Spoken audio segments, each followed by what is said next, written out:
Alright guys, I'm out at the range, going to check to see if the benchtop fix held true to in the field, and I'm going to put 250 rounds of this PMC bronze 115 grain full metal jacket through it. This is the same thing that I put through this morning to check. There's some brass, so we'll see how this goes. One thing, I did not clean the gun since I shot it this morning. Here, if I can, sorry, trying to multitask, dirty finger. So, should be able to run with 250 rounds on it. If not, I'd be really disappointed in having to clean it that much. So, I'm going to get set up, and I'm basically going to do a speed run through all 250 rounds. I do have a target, but that's just for something exciting for me to aim at. So, but I really don't care so much if I don't make every single one. I'm just going to try to induce malfunctions and see if it worked. So I'm going to get set up. Okay guys, I'm going to start the speed run. Someday I'm going to have an actual holster for this. But let's make sure it runs.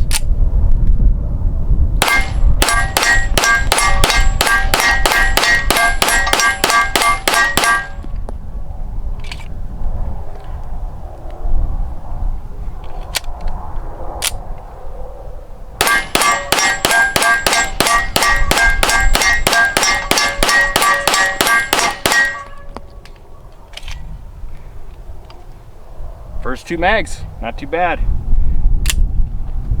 And I know I'm not dropping the mags in between reloads.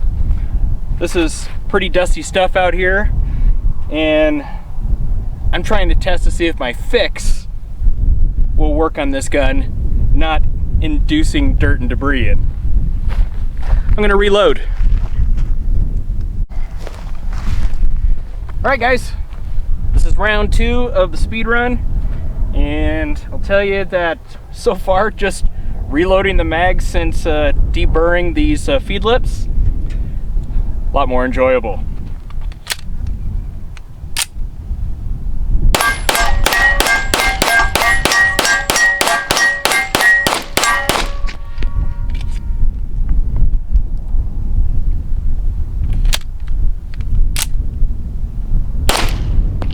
Wow, miss.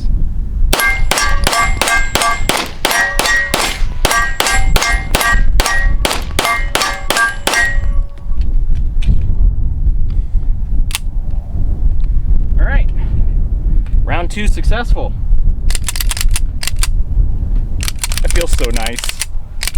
And don't count my misses.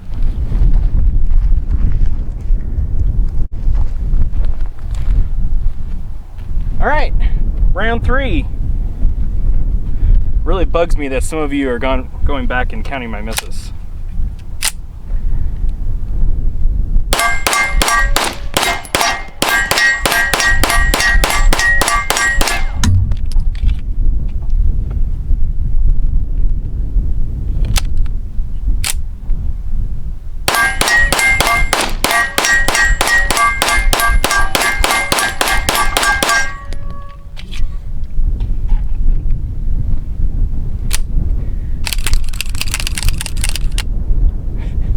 If you have one of these, this is very satisfying.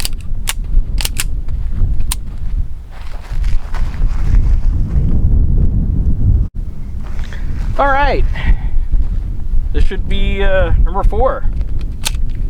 I tell you that this slide is getting a little toasty. There's no downtime in between this other than me loading.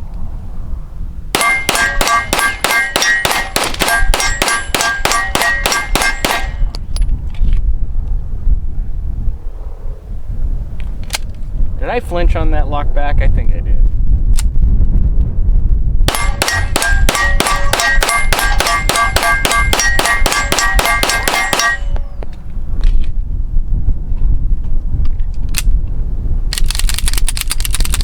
Still satisfying.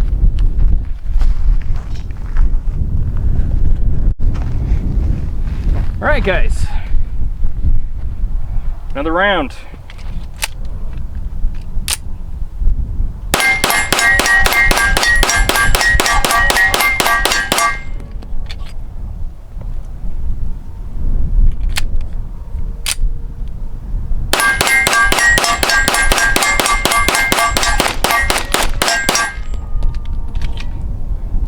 Yes, I outran my sights. Slide's getting hot. Really hot. All right, this should be round 6. Not gonna be able to complete a round 7. It's just how the math works out.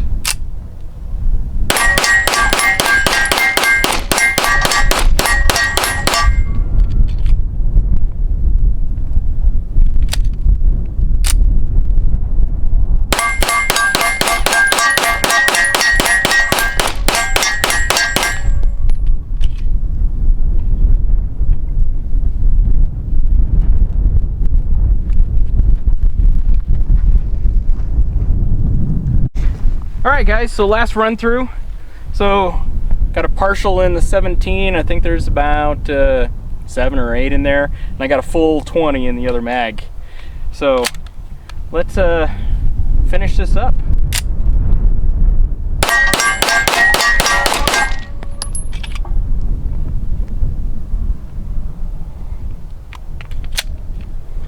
Can you hear me hoping that I was right about all this? Yep.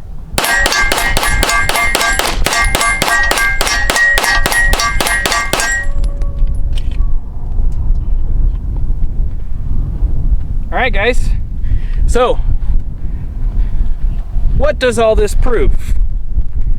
One, that as it comes from the factory, you don't need to change any of the parts, at least not what I found with this 5-inch model here. So if you follow those first 2 videos that I put out and did some of the fine-tuning that I showed you to do, then you can have a very nice Springfield Prodigy. So also, this also shows that, well, I've seen some people post that you need to bend these feed lips out ever so slightly. You don't need to do that. Try fixing the original geometries and making it nice and smooth before you do anything else. If after you do all of that and you still have a problem, then I would maybe look at going to a stronger recoil spring, like some people have suggested going to like the Wilson Combat 12-pound spring. But you know what, the 9-pound is so much more enjoyable. So, but trigger, sear, hammer, just take care of it, the way it should be. Get rid of all that excess stuff that is causing the grittiness. Some of you may be asking, and I should have gone over this in the first video, and sorry it's a little windy out here. We're getting a bunch of wind from Idaho along with all of their smoke. So welcome to the desert of Utah. So, but some of you are probably wondering, and I should have probably gone over this in the very first video, is trigger pull, what the weight was. And before I did anything, it was about 7 pounds 4 ounces, 7 pounds 5 ounces, somewhere in there. Since I did everything, it's been about 5.8. So, which Springfield, I believe, says about 5.5 pounds. So I'm right in the ballpark. So, but it's a great pistol. If you want to take the time to do it, it doesn't take a whole lot of time. You could do all this on a Saturday and have a lot of fun doing it and really getting to know your 1911 double stack. It's a 2011, but 1911 double stack, and knowing it a lot more intimately than the average shooter is going to know their weapon. So, and that's also going to help you down the road, where when you need to fix something on this, You'll know how, because you've already had it apart. You know what to look for. It's a great feeling knowing more than what others know. So, not that I'm saying I'm all-knowing or anything, so, okay, sometimes I'll tell my wife that I'm all-knowing, but it's a great feeling knowing how to use this and how to fix it and how to run it. So, highly recommend. If you have one, congratulations.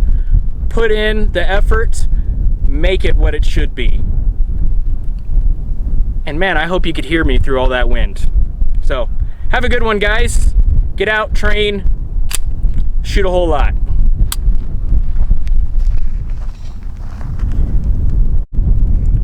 And in case if you're wondering what my ejection pattern was throughout all that, all together, which is really nice when you have to pick up 250 casings. Look at all of these little freedom seeds. Next year they will grow into new 9mm. You always wondered where they came from, thought they came from a factory. You were wrong. I need to remember this spot.